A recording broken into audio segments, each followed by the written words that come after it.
نحمدہ ونصلی ونسلم علی رسولہ الکریم اما بعد اعوذ باللہ من الشیطان الرجیم بسم اللہ الرحمن الرحیم والمؤمنون والمؤمنات بعضهم اولیاء بعض یأمرون بالمعروف وینہون عن المنکر ویقیمون الصلاة ویؤتون الزکاة ویطیعون اللہ ورسولہ صدق اللہ العظیم وصدق رسولہ النبی الکریم الامین ان اللہ وملائکتہ یصلون علی النبی یا ایہا الذین آمنوا صلوا علیہ وسلموا تسلیما الصلاۃ والسلام علیک یا سیدی یا رسول اللہ وعلی آلک واصحابک یا سیدی یا رحمۃ للعالمین۔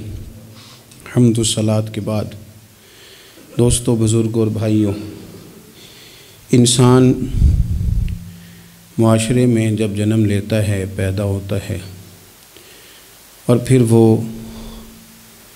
اپنی عمر کے منازل طے کرتا ہے، بہت سارے لوگوں سے اس کا سابقہ پڑتا ہے، بہت سارے لوگوں سے اس کا واسطہ پڑتا ہے۔ بچپن سے لے کر تا وقت انتقال وہ جتنے لوگوں سے ملتا ہے، جتنے لوگوں کے ساتھ وقت گزارتا ہے، ان تمام کی شخصیات اس پر کچھ نہ کچھ اثر چھوڑتی۔ جو بالکل غیر جاندار چیزیں ہیں نا، آپ سمندر کے کنارے بیٹھ جائیں تو آپ کے جسم کو خنکی محسوس ہوگی، ٹھنڈک پہنچے گی، اور آپ آگ کے پاس بیٹھ جائیں گے تو وجود حرارت محسوس کرے گا۔ انسان کا وجود ظاہری طور پر بھی اور باطنی طور پر بھی باہر کا خارجی اثر قبول کرتا ہے۔ اب بہت سارے لوگ ہیں جو یہ کہتے ہیں کہ میں بڑا پکا ہوں، مجھ پر کسی بات کا اثر نہیں ہوتا۔ یہ بات بہت زیادہ درست نہیں ہے۔ انسان بہرحال اثر قبول کرتا ہے۔ ہاں، جو لوگ علم میں، عمل میں اور نظریات میں بہت زیادہ پختہ ہو جاتے ہیں اور بہت زیادہ وہ معلومات رکھتے ہیں، وہ کئی دفعہ سامنے والا جب بات کرتا ہے تو اس کی بات کا جواب یا رد ان کے پاس موجود ہوتا ہے، تو پھر وہ اس اثر سے بچتے ہیں، لیکن کلیتاً نہیں۔ بہرحال کچھ نہ کچھ اثرات عام لوگوں پر، میں کہہ چکا ہوں کہ جو اسپیشلسٹ لوگ ہیں کسی بھی معاملے میں وہ تو بچ جاتے ہیں، لیکن عام لوگ بہرحال اثر قبول کر لیتے ہیں۔ اللہ تبارک و تعالیٰ نے نا اپنے بندوں کی اس کمزوری پر بھی اپنے بندوں کو یہ رہنمائی کی ہے کہ چونکہ تم نے اثر قبول کرنا ہے، لہذا اس طرح کرنا کہ سالے نیک لوگوں کی صحبت میں بیٹھنا، اور جو برے لوگ ہوں ان سے خود بخود پرہیز کرنا، ان کے پاس ہی نہ جانا۔ ضروری نہیں ہے کہ بچے کو آگ جلا ہی دے، لیکن بچہ چونکہ اس کا اثر لے لے گا، وہ اسے پتہ نہیں کہ وہ آگ ہے، لہذا اس کی ماں اسے نصیحت کرتی ہے کہ بیٹا تو آگ کے پاس جا ہی نہ، ایسا نہ ہو کہ تو چلا جائے اور تیرے لیے بہت زیادہ نقصان کا باعث یہ چنگاریاں بن جائیں۔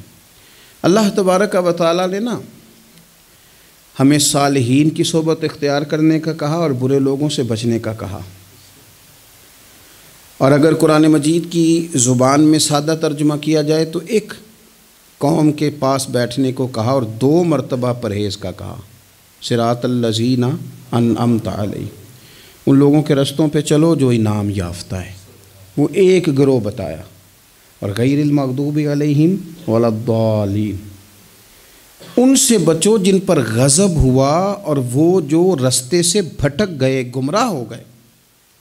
پرہیز کی باری آئی تو 2 لوگ بتائے، بھٹکے ہوئے سے بھی بچنا، اور جو فضل والے نہ ہوں، غضب والے ہوں، ان سے بھی بچنا۔ تو صالح صحبت، اچھی صحبت، نیک لوگوں کے ساتھ اٹھنا بیٹھنا۔ قرآن مجید کی سورہ توبہ میں اللہ کریم ارشاد فرماتے ہیں والمؤمنون والمؤمنات بعضهم اولیاء بعض، مومن مرد اور مومن عورتیں ایک دوسرے کے مددگار ہیں، دوست ہیں، مددگار ہیں۔ کیا مدد کرتے ہیں؟ وہ مالی مدد کرتے ہیں، ان کو معاشی طور پر سپورٹ کرتے ہیں؟ نہیں، ارشاد فرمایا یأمرون بالمعروف وینہون عن المنکر، وہ نہ بھلائی کا حکم دیتے ہیں اور برائی سے منع کرتے ہیں، یہ والی مدد کرتے ہیں ایک دوسرے کی، یہ مومنوں کا کمال ہے۔ اور پھر وَيُقِيمُونَ الصَّلَاةَ وَيُؤْتُونَ الزَّكَاةَ، وہ نماز صحیح ادا کرتے ہیں اور زکوٰۃ بھی ٹھیک ٹھیک ادا کرتے ہیں۔ وَيُطِيعُونَ اللَّهَ وَرَسُولَهُ، اللہ کی بھی اطاعت کرتے ہیں اور اللہ کے رسول کی بھی اطاعت کرتے ہیں۔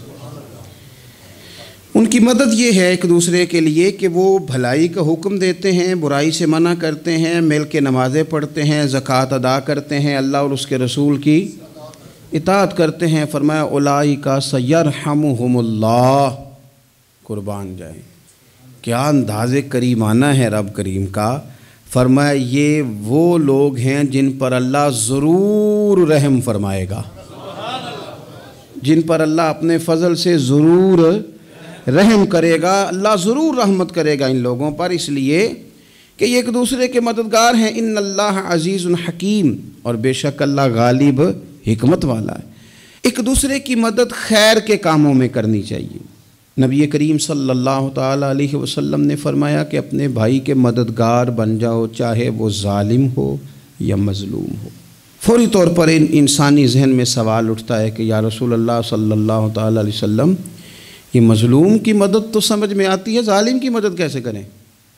تو اللہ کے حبیب علیہ السلام دیکھیں کتنا نفسیات کے قریب، کتنا آسان کر کے، کتنا انسانی سطح جس کو بڑی جلدی قبول کرے، اس طرح حضور نصیحت فرماتے، یا رسول اللہ صلی اللہ تعالیٰ علیہ وسلم یہ بھلا ظالم کی مدد کیسے کریں؟ تو حضور نے فرمایا اسے ظلم کرنے سے روک دو، یہی تمہاری اس کے لیے مدد ہے۔ تم اسے سمجھاؤ کہ یہ بات غلط ہے، تم اسے کہو کہ تم زیادتی پر ہو، تم اسے کہو کہ تم غلط بات پہ اڑ گئے، تم اسے سمجھاؤ کہ جس رستے کے تم مسافر بنے ہو یہ رستہ ٹھیک نہیں ہے، یہ تمہاری مدد ہوگی اس کے لیے۔ تم اپنے دوست کو، بھائی کو، عزیز کو، رشتہ دار کو قائل کرو کہ وہ غلط کام نہ کرے، یہ تمہاری مدد ہے اس کے لیے، تم مددگار بن گئے اپنے اس بھائی کے۔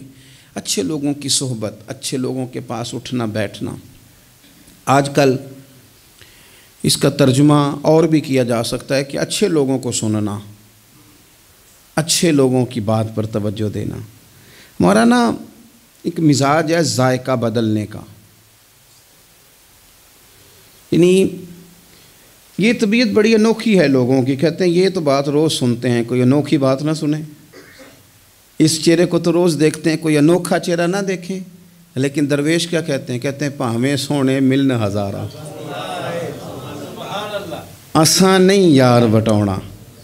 او بھائی یہ مطلب سنو تو صحیح جی، فلانا کیا کہہ رہا ہے؟ او بھائی خدا کے بندے، پہلے تو اپنوں کی تو سن لے، وہ تو سمجھ لے، اس پر تو تھوڑا سا تو غور کر لے۔ ہم اس طرح الجھ جاتے ہیں اور قصداً الجھاؤ پیدا کرتے ہیں، ادھر بھی تھوڑا گئے، ادھر بھی تھوڑا گئے، اتنی بھی تھوڑی سنی، ٹھیک ہے، یہاں تو آپ پھر اتنا وقت رکھتے ہوں کہ سب کی بات سنیں، اور اتنی صلاحیت رکھتے ہوں کہ اس کو پرکھ بھی سکیں، اور آپ اپنی ذہنی سطح پہ لا کے پھر صحیح کو صحیح کہنے کی طاقت رکھتے ہوں، غلط کو غلط کہنے کی اور جاننے کی صلاحیت رکھتے ہوں، تو آپ یہ کام کریں۔ لیکن اگر ایسا نہیں ہے تو پھر تو آپ اثر قبول کریں گے، پھر تو معاملات اور طرح کے ہو جائیں گے۔ اس لیے کوشش کریں کہ صالحین کی سنگت، نبی پاک صلی اللہ تعالیٰ علیہ وسلم نے فرمایا، میرا خیال ہے اس عنوان پر اس سے زیادہ قیمتی بات نہیں ہو سکتی۔ اللہ کے حبیب علیہ السلام نے فرمایا کہ انسان اپنے دوستوں کے دین پہ ہوتا ہے۔ اوئے ہوئے، اتنی بڑی بات فرمایا، انسان اپنے دوستوں کے مذہب پر ہوتا ہے، اس لیے سوچ کے بنایا کرو کہ یار کسے بنا رہے ہو، غور کر لو، اس کو دوستی کو، یارانے کو، اٹھنے بیٹھنے کو معمولی سا کام نہ سمجھنا، آنے جانے کو، سفر کرنے کو معمولی سا کام نہ جاننا۔ بندہ اپنے دوستوں کے مذہب پہ ہوتا ہے، اس کے منہ میں زبان اپنی ہوتی ہے۔ اکثر لوگ ایسے ہوتے ہیں ان کے منہوں میں زبان اپنی ہوتی ہے، لفظ اپنے نہیں ہوتے، جملے کسی اور کے بول رہے ہوتے ہیں۔ اس کا مطلب یہ ہوتا ہے کہ وہ سارا اثر قبول کر چکے ہیں کہ جو انہیں یہاں تو راہ حق پہ لے گیا ہے، اور اگر جس کا وہ اثر لے رہے تھے بندہ غلط تھا تو وہ انہیں غلط ترک پہ لے گیا ہے۔ ایک بات خواجہ حسن بصری کی، اللہ اکبر، صحیح لوگ چل رہے ہوتے ہیں، کسی درویش کے عقیدت مند ہوتے ہیں، تربیت پا رہے ہوتے ہیں، رستہ صحیح چل رہا ہوتا ہے، لیکن وہ مطلب فٹافٹ ایک کوئی شخص بیچ میں گھستا ہے اور آگے کہتا ہے نہیں میں تجھے بتاتا ہوں معاملہ تو کچھ اور ہے۔ وہ بالکل سڑک پہ صحیح چل رہے تھے، اب انہوں نے غلطی کیا کی، انہوں نے ہر چمکنے والی چیز کو سونا سمجھ لیا، انہوں نے ہر اجلی چیز کو طیب جان لیا۔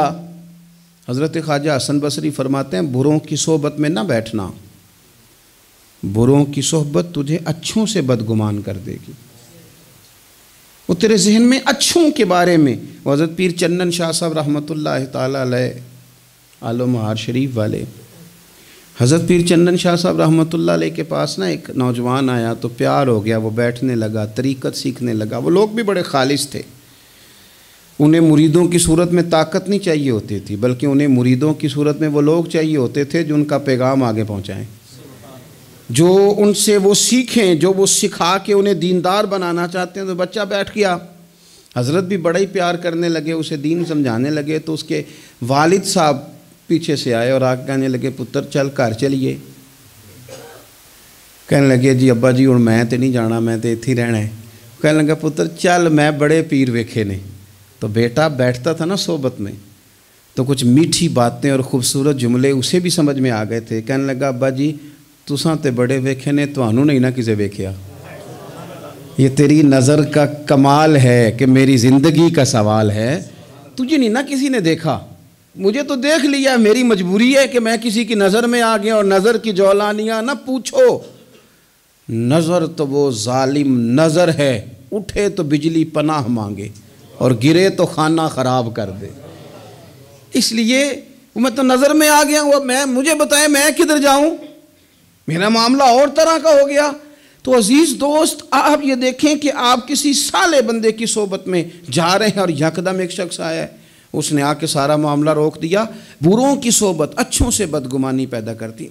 آپ کے دوستوں کا ٹھیک ہونا بڑا ضروری ہے، حلقہ احباب کا درست ہونا بڑا ضروری۔ آپ نے تھوڑا سا بھی جس کے ساتھ سفر کرنا ہے نا، اس بندے کا بھی ٹھیک ہونا بڑا ضروری ہے، ورنہ انسانی ذہن میں بعض لوگ ایسے سوالات چھوڑ دیتے ہیں کہ وہ سوالات نہیں ہوتے، وہ وسوسے ہوتے ہیں۔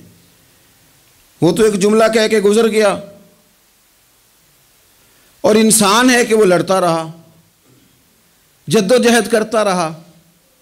مجھے بڑی اچھی طرح بات یاد ہے، میں اپنے احباب میں سے سمجھ لیں یا بہن بھائیوں میں سے نہ کسی کے ساتھ کو تھوڑا بہت خیر کا کام کرتا تھا اپنی توفیق کے مطابق۔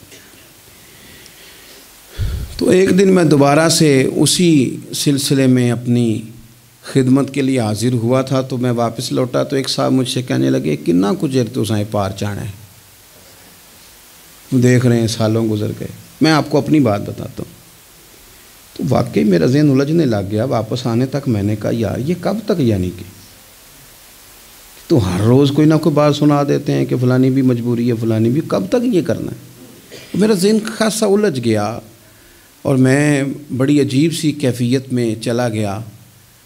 میں اسی پریشانی کے عالم میں تھا کہ میں نے طبقات امام شورانی کھولا، ویسے ہی بائی دا وے تو سامنے ایک بزرگ کا کال آ گیا۔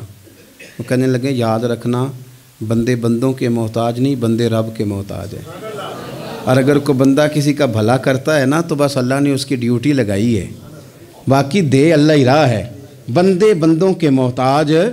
اگر کوئی بندہ کسی کو کچھ دیتا بھی ہے تو وہ اللہ کی دی ہوئی ڈیوٹی سر انجام دیتا ہے، بندے او ہو میرا تو رو رو کے برا حال ہو گیا۔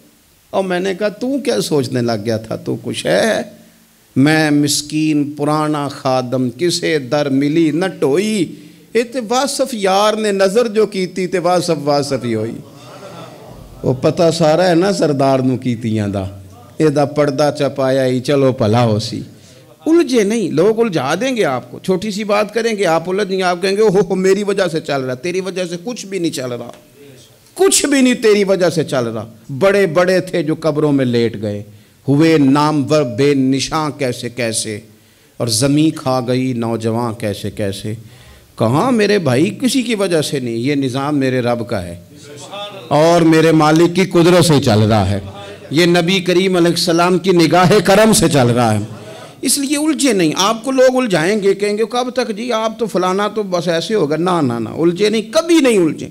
سنیں، ہمارے ارد گرد کے حلقہ یا احباب کا ٹھیک ہونا اتنا ضروری ہے، اتنا ضروری ہے کہ داتا گنج بخش علی اجویل رحمۃ اللہ علیہ فرماتے ہیں کہ مکہ معظمہ میں ایک شخص طواف کعبہ کر رہا تھا۔ بڑے سارے لوگ کہہ دیتے ہیں دعا میں یاد رکھنا، دعا میں یاد رکھنا، تو وہاں نا اپنی طلب اتنی زیادہ ہوتی ہے کہ وہ بندہ مطلب خزانے کے سامنے کھڑا ہے تو وہ کہتا ہے یہ بھی اپنے لیے لے لوں، یہ بھی اپنے لیے لے لوں، یہ بھی اپنے لیے لے لوں۔ ہوتے ہیں کچھ لوگ جن کو مطلب جو نظروں سے ہٹتے نہیں تو بندہ ان کے لیے دعا کرتا ہی رہتا ہے، لیکن زیادہ نہیں، میں آپ کو صحیح کہہ رہا ہوں، کم لوگ ہوتے ہیں۔ آج ہم جاتے ہیں بڑا مشکل سے سفر کر کے حرم شریف میں، لیکن بڑی آسانیاں، جہاز کا سفر ہے، بہت ساری آسانیاں۔ تو ایک بندہ 6 ماہ سال پیدل اس نے سفر کیا اور حرم شریف پہنچا، وہاں اس نے دعائیں مانگنی، اب اسے کوئی اور یاد آتا ہے، وہ تو بھئی خرچ ہو گیا، اس کا تو وجود تھکن سے چور ہو گیا۔ لیکن داتا صاحب رحمۃ اللہ علیہ فرماتے ہیں اس شخص کا حال یہ تھا کہ وہ حج کرنے گیا، جتنی بار بھی دیکھا نا کعبے کا طواف کر رہا ہے، غلاف پکڑا ہے، اور کیا پتہ کیا آ رہا ہے، یا اللہ میرے دوستوں کو ٹھیک کر دے، یا اللہ میرے دوستوں کی اصلاح کر دے، یا اللہ میرے دوستوں پہ فضل فرما دے، یا اللہ جو میرے ارد گرد رہنے والے ہیں انہیں اپنا قرب دے دے، ان کا رستہ آسان کر دے۔ وہ کہتے ہیں ایک درویش سے نہ ہی رہا گیا، اس نے کہا خدا کے بندے کچھ اپنے لیے بھی مانگ، جتنی دفعہ تجھے دیکھا ہے تو کہتا ہے یا اللہ میرے دوست ٹھیک کر دے، میرے دوست ٹھیک کر دے۔ وہ کہنے لگا تمہیں پتہ ہی نہیں، یہ بھی میں اپنے لیے ہی مانگ رہا ہوں۔ اس نے کہا اپنے لیے کس طرح مانگ رہا ہے؟ کہنے لگا وہ ٹھیک رہیں گے نا تو پھر میں بھی ٹھیک ہی رہوں گا۔ جب چاروں جانب سے مشورہ ہی خیر کا ملے گا تو میں کیسے بگڑوں گا؟ جب وہ سارے مجھے اچھی رائے دیں گے اور اچھی طرف ہی قائل کریں گے تو کیسے کام خراب ہوگا؟ تو میں بالواسطہ اپنے لیے ہی اللہ سے سوال کر رہا ہوں کہ یا اللہ انہیں سوار دے تاکہ میرا بھی فائدہ ہو جائے۔ اپنے حلقہ اثر میں ایک تو خود اچھی بات کریں، بری نہ کریں، اور دوسرا نہ کوشش کریں کہ ایسے لوگوں کے پاس جا کے بیٹھیں، اور جا کے بیٹھنے کے لیے بھی نا انسان کا پہلے ارادہ، پہلے نیت۔ ہم جب کسی جگہ جاتے بھی ہیں تو ہماری نظریں اتنی طائرانہ پہلے پڑتی ہیں، اتنی تنقید کرتے ہیں، پہلے ہم نے اپنے ذہن میں جو خاکہ بنایا ہوتا ہے نا کسی کا، پہلے اس میں اسے تولتے ہیں، پہلے ہم پوری طرح نچوڑ کے دیکھتے ہیں کہ کون سی چیز صحیح ہے اور کون سی غلط ہے۔ اس ذائچے میں اگر کوئی پھر بھی پورا اتر آئے، پھر بھی اس کی کہی ہوئی باتوں کو اس ذوق سے قبول نہیں کرتے۔ جب آپ کا سیکھنے کا مزاج ہے تو پھر تو ہمیں کہا گیا کہ یہ علم، یہ معرفت، یہ تو مومن کی گمشدہ میراث ہے، مومن کی ہے، اس سے گم ہو گئی ہے، جہاں سے ملے وہاں سے حاصل کرو۔ خیر کی بات آپ ذہن بنائیں، اچھا گمان کریں کہ یار میں نے سیکھنا ہے، تو آپ طالب علم سے بھی سیکھ لیں گے، چھوٹے بچے سے بھی سیکھ لیں گے۔ اگر آپ کا ذہن ہے اور اگر یہ نہیں ہے تو پھر میرے بھائی اینک اتنی تگڑی ہے، اتنی سخت ہے کہ اس کے شیشوں پر کوئی پورا اتر سکتا ہی نہیں، تو پھر کس طرح سیکھیں گے؟ آپ حضرت ابن الجوزی رحمۃ اللہ علیہ فرماتے ہیں کہ ایک درویش تھے، حضرت ابو ہاشم ان کا نام تھا، کہتے ہیں بڑی مجبوری تھی، مجھے کہیں جانا تھا تو کشتی نہیں مل رہی تھی، اچانک ایک کشتی گزرنے لگی تو میں بھی سوار ہونے لگا، تو ملاح نے مجھ سے کہا کہ یہ ایک صاحب بیٹھے ہیں، بڑے امیر ہیں، ساتھ ان کی کنیز ہے، انہوں نے مجھ سے بک کر لی ہے ساری کی ساری، کیا عقیدہ سی سالم کرا لیا ٹانگا، وہ ساری کی ساری بک کر لی ہے، تو میں تو کسی کو نہیں بٹھا سکتا۔ تو وہ جو صاحب بیٹھے تھے بڑے سیٹھ آدمی تھے، کہنے لگے میاں آپ کسی اور کشتی میں بیٹھو۔ جو ان کی کنیز تھی نا وہ کہنے لگی چہرے سے کوئی نیک آدمی لگتا ہے، چلو اتنی سواریوں کی جگہ ہے، کسی کونے خدرے میں بیٹھ جائے گا، ہمارا کیا جائے گا؟ کہا اچھا چلو آ جاؤ۔ کہتے میں کونے میں بیٹھ گیا، تھوڑا رستہ آگے گیا، انہوں نے کھانے کا سامان نکالا، مجھے بھی کھلایا، لیکن کھاتے کھاتے میری نظر پڑی تو اس میں تو شراب کے برتن بھی تھے معاذ اللہ۔ پھر اس شخص نے کھانا کھانے کے بعد اس کنیز سے کہا کہ مجھے معاذ اللہ گانا سناؤ، وہ گانے گانے لگی، یہ میری طرف متوجہ ہونے لگا، مجھے کہنے لگا سنو، میں نے کہا میں یہ نہیں سنتا۔ پھر میری طرف شراب بڑھائی، میں نے کہا میں نہیں پیتا، تو کہنے لگا تو کیا سنتا ہے، تو کیا سنتا ہے؟ تو کہنے لگے میں سناؤں کیا سنتا ہوں؟ کہا سنائیے، فرماتے میں نے قرآن پاک پڑھنا شروع کر دیا۔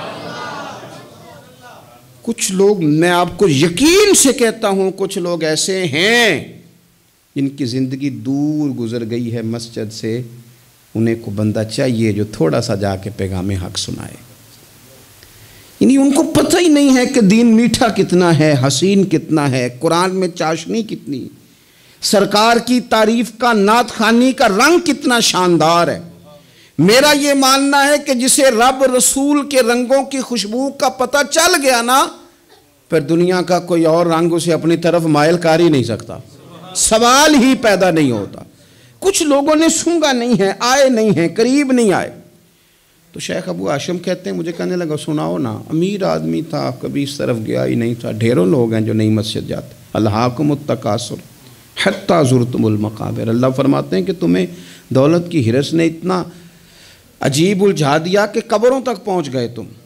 بہت سارے لوگ ہیں قبر میں چلے جاتے ہیں، مسجد میں نہیں آتے۔ تو کہتے ہیں میں نے اسے چند آیتیں سنائیں، اس کی تو کیفیت ہی بدل گئی۔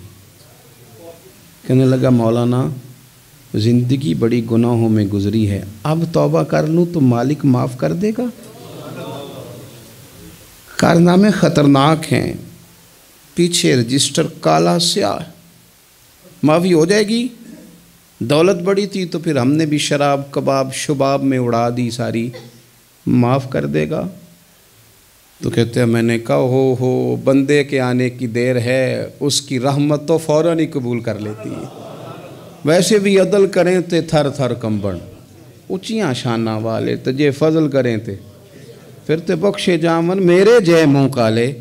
کہتے اس نے اس کنیز کو آزاد کیا، دولت اللہ کی راہ میں خیرات کی، 40 سال میرے ساتھ رہا،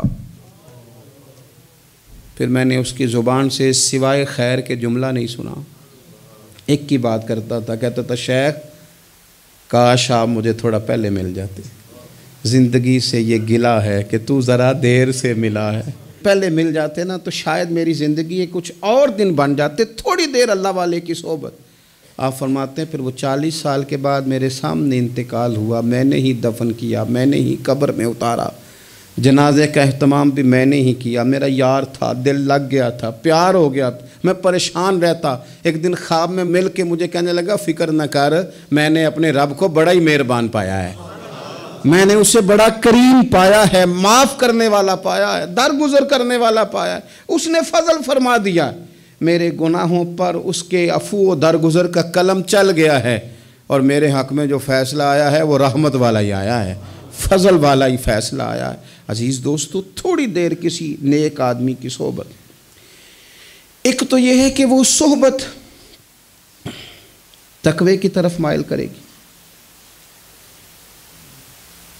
تو برے آدمی کی صحبت نہ آپ کی طبیعت میں ہیجان پیدا کرے گی، ہیجان۔ وہ لوگ ہی ہوتے ہیں جو مل کے کہتے ہیں چھوڑ ساری دنیا داری ہے، پیسے ہوں تو سارے ٹھیک ہیں، یہ لوگ ہی ہیں جو یہ سبق بھی پڑھاتے ہیں۔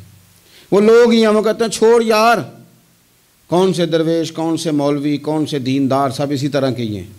یہ لوگ ہی ہیں جو کہتے ہیں چھوڑو میاں تم کس چکر میں پڑ گئے، ابھی تو اتنی عمر پڑی ہے۔ یہ سب چیزیں ہیں۔ ہمارے صاحب رحمۃ اللہ علیہ ارشاد فرمایا کرتے تھے کہ بڑے بڑے گھروں کے مہمان نہ بننا، ورنہ بڑے بڑے اونچے اونچے مکان تمہارا بھی دل چاہے گا، کبھی میرا بھی اس طرح کا گھر ہو جائے نا۔ بڑے بڑے اونچے اونچے منصب دار لوگوں کے پاس نہ جانا، ورنہ تمہارا خیال بڑھے گا۔ دعوت کے لیے جانا، پیغام حق کے لیے جانا، وہ معاملہ ایک الگ ہے، لیکن اس شوق سے جانا کہ یہ بڑا آدمی ہے، فرمایا تمہارے لیے مشکل ہو جائے گی۔ تمہارا دل کہے گا کہ تو اتنے بڑے گھر میں کیوں نہیں رہ سکتا۔ اور پھر میں نے یہ بھی دیکھا ہے کہ بڑے بڑے خیر والے لوگ تھے لیکن صحبت بری مل گئی، لوگ نہیں ٹھیک مل سکے، مشیر نہیں ٹھیک مل سکے، معاونین نہیں ٹھیک مل سکے، رستے میں رہ گئے۔ صحیح بخاری میں ایک بادشاہ کا واقعہ ہے، بادشاہ کا۔ میں نے جب اسے پڑھا تو میں حیران ہی رہ گیا کہ یہ جو مشیر وزیر ہوتے ہیں یہاں تک لے جاتے ہیں بندے کو۔ وہ ہمارے ایک وزیر صاحب نے تھوڑے دن پہلے کہا ہے، بیچارے نا خبروں میں رہنے کے لیے اس طرح کی شرارتیں کرتے ہیں۔ اس کی وجہ یہ ہوتی ہے کہ ملک کا نظام تو چلتا نہیں، تو پھر وہ چاہتے ہیں کچھ لوگوں کو ادھر الجھا دو تاکہ وہ اصل سے ان کی توجہ ہٹ جائے۔ انہوں نے کہا جی قائد اعظم اسلامی ملک نہیں بنانا چاہتے تھے، تو کون سا بنانا چاہتے تھے؟ پاکستان کا مطلب کیا؟ لا الہ الا اللہ محمد رسول اللہ صلی اللہ علیہ وسلم۔ میں آپ کے جواب میں صرف اتنی بات کہوں گا کہ جو پاکستان بنانے والے تھے نا، وہ آپ کی طرح کے لوگ نہیں بنانا چاہتے تھے، آپ کی طرح کے لوگوں کے حوالے نہیں کرنا چاہتے۔ ہمارے لیڈروں کا یہ حال ہے کہ اس طرح کے لوگوں کو مشیر بنا لیتے ہیں، وزیر بنا لیتے ہیں۔ یہ کتنی رکاوٹ پیدا کرتے ہیں، کتنی تباہی کرتے ہیں۔ دیکھیے بخاری میں موجود ہے، ہرقل بادشاہ نے حضرت ابو سفیان رضی اللہ تعالیٰ عنہ، جو اس وقت ابھی کلمہ نہیں پڑھتے تھے، ان کو بلا کے نبی پاک علیہ السلام کے بارے میں ساری باتیں پوچھی، ایک ایک بات اس نے حضور کے بارے میں پوچھی، اور آخر میں یہ بھی پوچھا کہ کیا انہوں نے معاذ اللہ کبھی جھوٹ بولا ہے؟ تو ابو سفیان کہنے لگے نہیں، قربان جاؤں، میری مخالفت اپنی جگہ پہ، لیکن وہ میرے سامنے پیدا ہوئے ہیں، 40 سال کی عمر میں اعلان نبوت کیا ہے، ان کی گود میں بیٹیاں کھیلتے میں نے دیکھی ہیں، ان کے مقدس بال میرے سامنے سفید ہوئے ہیں، محبوب نے جب بھی بولا حق اور سچی بولا ہے۔ اس کی نا طبیعت میں دین اتر گیا بادشاہ کی۔ اس نے اس کے جواب میں بڑا خوبصورت جملہ کہا، کہنے لگا جس نے بندوں سے کبھی جھوٹ نہیں بولا، وہ یہ جھوٹ کیوں بولیں گے کہ میں اللہ کا رسول بن کے آیا۔ اس کی طبیعت تسلیم کر گئی کہ نبی پاک علیہ السلام سچے اور آخری نبی ہیں، اور اس نے اظہار بھی کیا، کہنے لگا مجھے یہ تو امید تھی کہ اللہ کے آخری محبوب علیہ السلام اپنی شانوں، عظمتوں، رفعتوں، بلندیوں سمیت تشریف لانے والے ہیں، پر یہ نہیں پتہ تھا کہ وہ اہل عرب میں سے آئیں گے۔ اس نے کہا میں جلدی سے حاضر ہو کے نا حضور کی اطاعت قبول کرتا ہوں۔ لیکن بادشاہ تھا نا، بڑا آدمی جو ہوتا ہے نا، وہ اپنے ماحول کو ذرا تھوڑا ساتھ لے کے چلنا چاہتا ہے۔ تو بادشاہ نے بھی نا اپنے جتنے اس کے وزیر مشیر تھے ان کو بلایا اور اپنے محل میں دعوت دی۔ ذرا انداز دیکھیے گا، اور خود بالا خانے کے اوپر چڑھ گیا، دروازے بند کر لیے، اور اوپر چڑھ کے نا انہیں بالا خانے سے جھانک کے کہنے لگا تمہیں بھی پتہ چل گیا، مجھے بھی پتہ چل گیا، اللہ کے آخری رسول تشریف لے آئے صلی اللہ تعالی علیہ وسلم۔ اب میرا خیال ہے کہ ہماری اور تمہاری بہتری اور بقا اسی میں ہے کہ ہم بیٹھے نہ رہیں، جلدی سے جا کے محبوب پاک کے دامن کو تھام لیں، حضور کی فرما برداری قبول کر لیں۔ اب جب بادشاہ نے یہ بات کی تو وہ جو وزیر تھے، مشیر تھے، ان کی حالت اتنی خطرناک ہو گئی کہ وہ تو دروازوں کی طرف دوڑے کہ کھولیں گے اور نوچ لیں گے بادشاہ کو، یہ کیا کہہ رہا ہے معاذ اللہ۔ اس قدر زیادہ ان لوگوں نے اظہار کیا استغفر اللہ معاذ اللہ دین سے دوری کا۔ جب بادشاہ نے یہ کیفیت دیکھی نا، اوہو، بندے دیکھ کے رب رسول سے دور رہ گیا، کہنے لگا نہیں نہیں بھائی، نہیں، میں تو صرف تمہیں آزما ہی رہا تھا کہ تم اپنے دین کے ساتھ کتنے پختہ ہو، ہم نہیں کہیں بھی جا رہے، ہم یہیں رہیں گے، یہی ہمارا دین رہے گا۔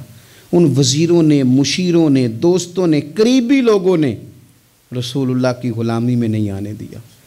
اتنا برا اثر کرتے ہیں یہ مشیر وزیر، اتنا خوفناک حال کر دیتے ہیں انسان کا قریب رہنے والے لوگ کہ سامنے کرم کا دریا بہہ رہا تھا، لیکن اس کی بدقسمتی دیکھو، وہ دور اس لیے رہ گیا کہ اس کے دوست ٹھیک نہیں تھے، مشورہ دینے والے ٹھیک نہیں تھے، قریب رہنے والے ٹھیک نہیں، یہ دور رہ گیا۔ اور نجاشی کلمہ پڑھ کے محبوب کا مسلمان ہو گیا۔ اور حضرت عائشہ صدیقہ فرمایا کرتی تھی نجاشی وہ خوش قسمت مسلمان ہے کہ جب وہ دنیا سے گیا تو اس کی قبر سے بھی نور نکلا کرتا تھا۔ اس نے نہیں بادشاہ دیکھی، غلامی کی رسول کریم، اور اس نے اپنے مشیروں پر، لوگ تو یہاں تک بری صحبت اثر کرے گی کہ وہ دین سے دور لے جائے گی۔ اور ایک تو ہے دین کے قریب آنا، یہ جو بات آخر میں کرنے لگا ہوں نا، یہ زیادہ توجہ طلب ہے۔ جو لوگ کہتے ہیں نا میرا دل نہیں بدلتا، جو لوگ کہتے ہیں میری کیفیت نہیں بدلتی، ذوق نہیں آتا، تو یہ حدیث بتاتی ہے کہ ذوق بھی کوئی خاص صحبت میسر آئے تو پھر ہی قائم رہتا ہے۔ وہ جو محبوب علیہ السلام نے فرمایا نا کہ اللہ کا بندہ وہ ہے جسے دیکھو تو رب یاد آ جائے۔ خاص لوگ ہوتے ہیں جن کی صحبت میں بیٹھنے سے انسان کا دل اللہ سے جڑتا ہے، رسول اللہ صلی اللہ علیہ وسلم سے جڑتا ہے، دین پر عمل کرنے کو طبیعت چاہتی ہے۔ ایسے لوگوں کی صحبت کتنی مفید ہے وہ ہمیں اس حدیث سے عکس کرنا ہے۔ حضرت حنظلہ رضی اللہ تعالیٰ عنہ اور مرکز وفا اور اس امت کے ادب اور عشق میں استاد حضرت ابو بکر صدیق رضی اللہ تعالیٰ عنہ، یہ دونوں حضور کی بارگاہ میں گئے، انداز کا اختیار کیا، کہنے لگے یا رسول اللہ صلی اللہ علیہ وسلم، ہمارے دل کی تو کیفیات دو قسم کی ہیں۔ حضور جب ہم آپ کے پاس ہوتے ہیں نا، جنت اور دوزخ کا ذکر سنتے ہیں، ہمیں یوں لگتا ہے جنت اور دوزخ ہماری آنکھوں کے سامنے، دل کے اندر فوراً جذبات ابھر آتے ہیں کہ اب ہر خیر کا کام کرنا ہے، اب جنت ہی کی طرف مائل ہونا ہے۔ ہماری قلبی کیفیات، ہماری باطنی کیفیت بدل جاتی، نور نالا نور ہو جاتا ہے سارا کچھ۔ لیکن حضور جب ہم آپ کی بارگاہ سے اٹھ کے گھر جاتے ہیں، بال بچوں کے پاس جاتے ہیں، تو پھر وہ حال نہیں رہتا۔ یا رسول اللہ صلی اللہ علیہ وسلم یہ کیا ہے؟ تو محبوب نے کیا فرمایا؟ آپ یقین کریں جو اہل طریقت اور تصوف ہے نا، یہاں ان کی روحیں مچل جاتی ہیں۔ حضور فرمانے لگے حالت ایک طرح کی نہیں رہتی، ہاں اگر تمہاری وہی حالت رہے جو تمہاری میرے پاس ہوتی ہے، اگر کیفیت باطنیہ وہی رہے جو میری بارگاہ میں ہوتی ہے، تو فرمایا تم بستروں میں موجود ہوں اور فرشتے آ کے تم سے سلام کریں، تم ابھی رستوں میں ہو اور فرشتے تم سے ملاقات کریں، اگر تمہاری کیفیت وہ بن جائے جو یہاں ہوتی ہے، اگر تم اسی پر جم جاؤ وہی حالت ہو جائے، تو پھر تو فرشتے گویا آئیں تمہاری زیارت کے لیے، تمہاری ملاقات کے لیے فرشتے آئیں۔ اگر کیفیات بدل جائیں کسی اللہ کے بندے کی بارگاہ میں بیٹھ کر، تو پھر اس کیفیت کو برقرار رکھنے کی کوشش کی جائے، اگرچہ حضور نے فرما دیا کہ کیفیات ایک جیسی نہیں رہتی۔ اور چلو میرے بھائی تھوڑی دیر کے لیے ہی صحیح، جتنی صحبت میسر آئے، شاید اسی لیے امام اعظم ابو حنیفہ رحمۃ اللہ علیہ کی عمر 60 سال سے زیادہ تھی، تو کسی نے پوچھا حضور کتنی عمر ہے؟ فرمایا عمر ہے 3 سال۔ حضرت آپ تو علم، عمل، روحانیت، معرفت کے شاہ سوار ہیں، تو ساری داڑھی سفید اور آپ کہہ رہے ہیں 3 سال۔ فرمانے لگے عمر وہی 3 سال ہے جو امام جعفر صادق کی خدمت میں گزر گئی، وہ کیفیات جو ان کی بارگاہ میں رہتی تھیں، وہ انداز جو ان کی بارگاہ میں رہتا تھا، جو ان کے پاس ہوتا تھا، وہ پھر کہیں اور میسر ہر مشکل دی کنجی یارو ہاتھ مرداں دے آئی، اور مرد نظر کرے جس ویلے، اوئے ہوئے ہوئے، مرد نظر کرے جس ویلے، مرد نظر کرے جس ویلے، پھر مشکل رہے نہ کائی۔ وہ جو کیفیات ہے نا اس وقت کی، جب کوئی رب کا بندہ ملے اور انسان اس کی صحبت میں بیٹھ کے اپنے رب کو یاد کرے، رسول کریم کی محبت میں مچلے، تو پھر وہ لمحے اتنے قیمتی ہیں کہ وہ زندگی سنوارنے کے لیے کافی ہو سکتے ہیں۔ اللہ کریم اچھی صحبت نصیب فرمائے۔